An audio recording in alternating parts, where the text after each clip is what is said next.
Hello dear viewers, welcome back to our channel English Learning Point এবং আমি নীলিমা আছি আপনাদের সাথে with a new video। তো আমাদের গ্রামার পার্ট চলছে। গ্রামার পার্টের present indefinite, present continuous tense already হয়ে গেছে, স্ট্রাকচার সহ, এক্সাম্পল সহ খুব ভালোভাবে হয়ে গেছে। আজকে যে পার্টটা আছে সেই পার্টটা হচ্ছে প্রেজেন্ট পারফেক্ট টেন্স। আজকে প্রেজেন্ট পারফেক্ট টেন্স নিয়ে কথা হবে, বাট কথা শুরু করার আগে যারা নন সাবস্ক্রাইবার আছেন তাদের জন্য বলছি প্লিজ সাবস্ক্রাইব করে ফেলুন চ্যানেলটিতে, cause there are a lot more to come. And যারা নতুন এই চ্যানেল জয়েন করলেন, ওয়েলকাম টু মাই চ্যানেল। আমি নীলিমা এবং আমি আপনাদের সাথে ততক্ষণে থাকবো যতক্ষণ পর্যন্ত আপনারা আমাকে মোটিভেট করে যাবেন, রাইট? তো দেরি না করে শুরু করি ভিডিও। প্রেজেন্ট ইনডিফিনিট সাবস্ক্রাইব বাটনে কিন্তু ক্লিক হওয়া যায়, ওকে? এন্ড নোটিফিকেশন বাটনে ক্লিক করে দিন সো দ্যাট আমার কোনো ভিডিও আপনি মিস না করেন, you know, like this, you never miss any update whenever I upload a new video. তো চলো শুরু করা যাক প্রেজেন্ট পারফেক্ট টেন্স। আগে জেনে নেই যে প্রেজেন্ট পারফেক্ট টেন্সটা কিভাবে বা কোন কাজে ইউজ হয় বা কোন সেন্টেন্সের জন্য ইউজ হয়।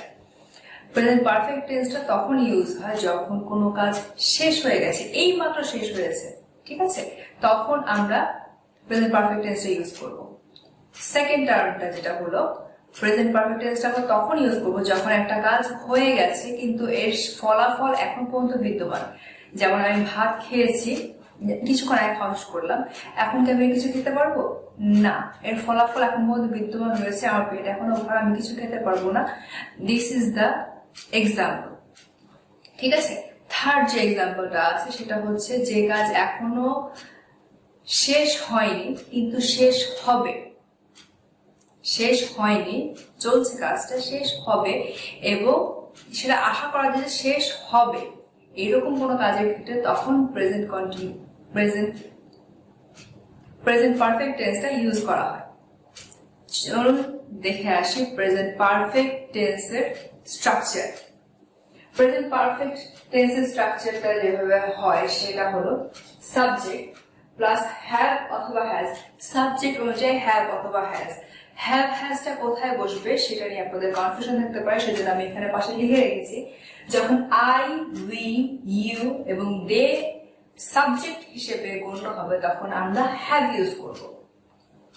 যখন সাবজেক্ট হবে হি, শি, ইট এবং কোনো প্রপার নাউন তখন আমরা হ্যাজ, এই হ্যাভ হ্যাজের জায়গায় হ্যাজটা ইউজ করবো। যখন সাবজেক্ট অনুযায়ী আমরা হ্যাভ বা হ্যাজ ইউজ করব সেটা এখানে পুরোপুরি সুন্দরভাবে দেওয়া আছে, আপনারা চাইলে এটা নোট ডাউন করতে পারেন বা মনে রাখতে পারেন খুব ইজিতে।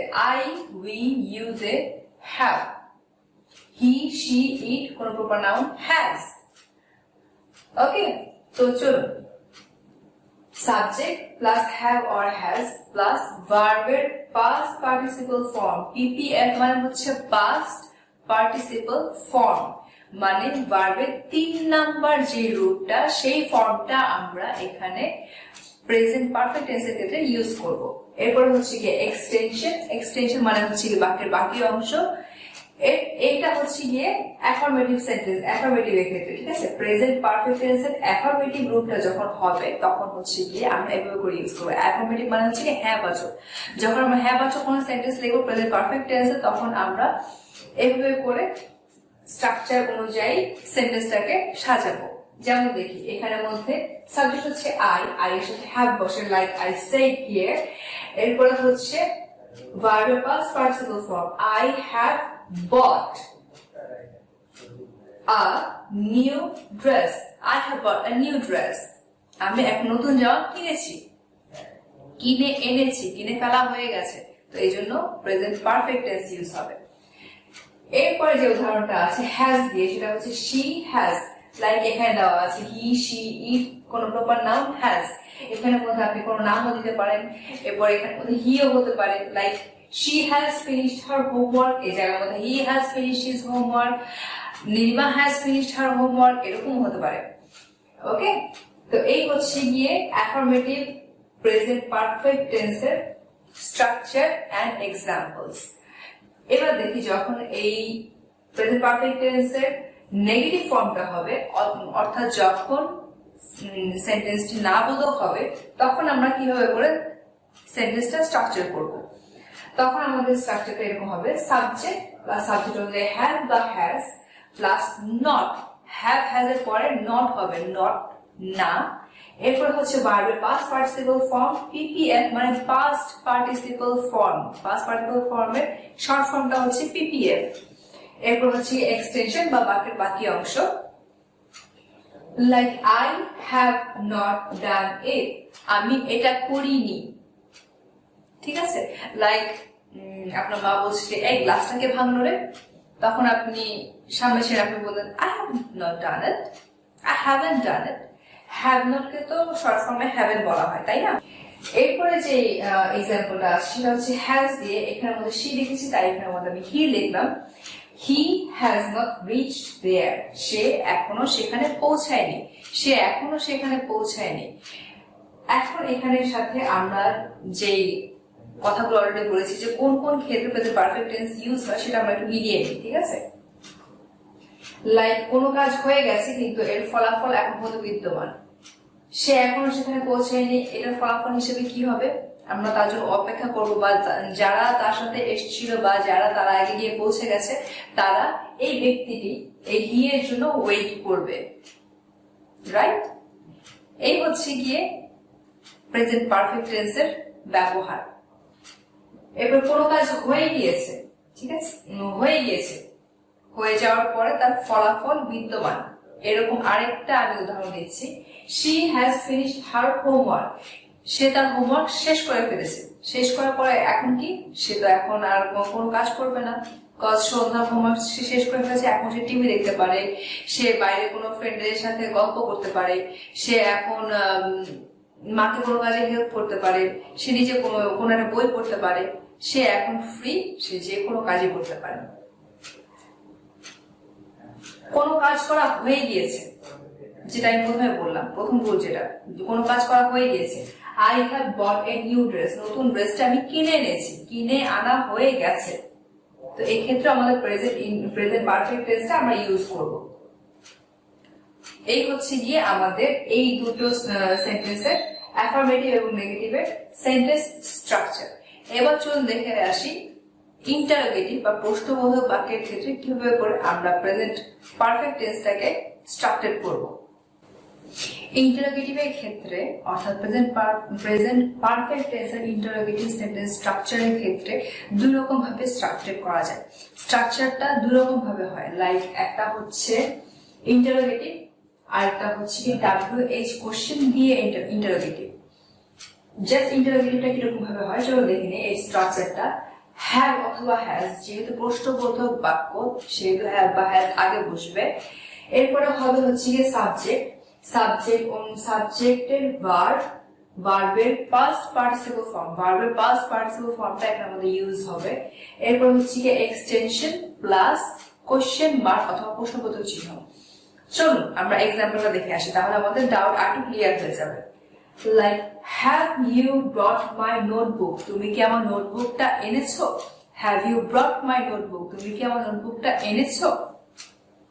শর্ত কিন্তু সবাই পূরণ হচ্ছে। দেখুন হ্যাভ এর জায়গায় হ্যাভ বসছে, সাবজেক্টের জায়গায় ইউ বসছে, কারণ ইউ এর সাথে হ্যাভ হয়, আমরা এখানের মধ্যে দেখেছি অলরেডি। এরপর হচ্ছে ভার্বের past participle form bring, ব্রট, ব্রট। Bring এর পাস্ট পার্টিসিপল ফর্ম হচ্ছে কি ব্রট, ব্রট মাই নোটবুক, এক্সটেনশনটা হচ্ছে মাই নোটবুক। এরপরে কোশ্চেন মার্ক তো আছে। এরপর যখন আমরা হ্যাজ দিয়ে কোশ্চেন করব তখন আমরা কি করব, এখানে আমরা আগে দেখে নিব, দেখি আগে এখানের মধ্যে আমাদের শর্তটা পূরণ হচ্ছে কিনা। হ্যাজ এর সাথে শি আছে, আছে, তাহলে has she written this letter, সে কি এই চিঠিটা লিখেছে, সে কি এই চিঠিটা লিখেছে। এরপরে কোশ্চেন মার্ক বা প্রশ্নবোধক চিহ্ন। এই তো গেল আমাদের সিম্পল ইন্টারোগেটিভ। এরপরে যখন WH ইন্টারোগেটিভ হবে অর্থাৎ WH কোশ্চেন গুলোর সাথে যখন আমরা ইন্টারোগেটিভ কোশ্চেন প্রেজেন্ট পারফেক্ট টেন্সটাকে যোগ করব তখন আমরা দেখি কিভাবে আমরা এর স্ট্রাকচারটা পাই। তখন হবে হচ্ছে WH কোশ্চেন গুলো। WH কোশ্চেন বলতে কি বোঝায় এর কিন্তু অলরেডি কিছু ভিডিও আমার আগের করা আছে, আপনারা সেগুলো দেখে নেবেন, তাহলে আপনাদের WH কোশ্চেন বলতে কি বোঝায় আপনাদের ডাউট ক্লিয়ার হয়ে যাবে। WH কোশ্চেনের সাথে হচ্ছে কি হ্যাভ বা has, WH question plus have বা হ্যাজ প্লাস সাবজেক্ট, সাবজেক্ট অনুযায়ী হ্যাভ বা হ্যাজ বসবে। এরপর হচ্ছে কি ভার্বের পাস্ট পার্টিসিপল ফর্ম, ভার্বের পাস্ট পার্টিসিপল ফর্ম, ভার্বের 3 নাম্বার রূপটা বসবে। এরপর হচ্ছে কি এক্সটেনশন অর্থাৎ বাক্যের শেষ অংশ প্লাস হচ্ছে কোশ্চেন মার্ক। চলুন দেখে আসি আমাদের এক্সাম্পলটা। হোয়াট হ্যাভ ইউ ডান, এ তুমি কি করলে, হোয়াট হ্যাভ ইউ ডান, তুমি এটা কি করলে। হোয়াট হ্যাজ শি টেকেন, এখানে কিন্তু সবকিছুই আমাদের শর্ত অনুযায়ী বা স্ট্রাকচার অনুযায়ী পূরণ হচ্ছে। যদিও বাক্যগুলো খুব ছোট ছোট, আমি ইচ্ছে করে ছোট ছোট করে লিখলাম সো দ্যাট আপনাদের বুঝতে সুবিধা হয়। অনেক বড় বাক্য লিখলে আপনাদের বুঝতে একটু অসুবিধা হতে পারে, তো সেজন্য ছোট ছোট বাক্য দিয়ে আমি খুব সুন্দর করে এক্সাম্পল গুলো দিয়ে দিলাম। হোয়াট হ্যাজ শি টেকেন, সে কি নিয়েছে, সে কি নিয়েছে। এরপরে দেখি যখন আমাদের নেগেটিভ ইন্টারোগেটিভ হবে, মানে প্রশ্নবোধক বাক্যটা যখন নেগেটিভ ফর্মে হবে তখন কিভাবে করে প্রশ্নটা আমরা করবো তা দেখে নিই। Have has plus subject plus not plus ভার্বের past participle form plus extension অর্থাৎ বাক্যের পরবর্তী অংশ বা শেষ অংশ প্লাস হচ্ছে কোশ্চেন মার্ক বা প্রশ্নবোধক চিহ্ন। Have we not played cricket, আমরা কি ক্রিকেট খেলিনি। Has she not sung a song, সে কি গান গায়নি। Sing sang sung, past participle ফর্মটা সিং এর পাস্ট পার্টিসিপল ফর্মটা সাং হয়, এই জন্য আমরা সাং লিখলাম, সাং এ সং। তো যখন আমরা আবার WH কোশ্চেন দিয়ে যখন আমরা নেগেটিভ করব, নেগেটিভ ইন্টারোগেটিভ হিসেবে করব, তখন এখানে জাস্ট আগে একটা ওয়াট লাগিয়ে দিব। WH এটি ওয়াট, WH এটি ওয়াট হয় না কিন্তু ওয়াট হয়। আমি এর আগের ভিডিওগুলোতে এই ব্যাপারগুলো ক্লিয়ার করে দিয়েছি, উচ্চারণগুলো ক্লিয়ার করে দিয়েছি, আশা করি আপনারা ভিডিওগুলো দেখে নেবেন। তো এই হচ্ছে কি আমাদের প্রেজেন্ট পারফেক্ট টেন্স, পারফেক্ট টেন্সের স্ট্রাকচার, পারফেক্ট টেন্স কিভাবে ইউজ হয়, কোথায় কোথায় ইউজ হয়, আমি সবকিছু আপনাদেরকে জানিয়ে দিলাম। এবার আপনাদের কাজ কি হবে, আপনাদের কাজ হবে যারা এখন পর্যন্ত চ্যানেলটি সাবস্ক্রাইব করেনি, চ্যানেলটি সাবস্ক্রাইব করুন, নোটিফিকেশনের বেল বাটনটি ক্লিক করে রাখুন so that you never miss any update whenever I upload a new video. আজকের ভিডিও এখানের মধ্যে শেষ হচ্ছে। Stay home, stay safe, eat healthy, and I don't want to miss you guys at any cost. Please keep me in prayers. Assalamualaikum.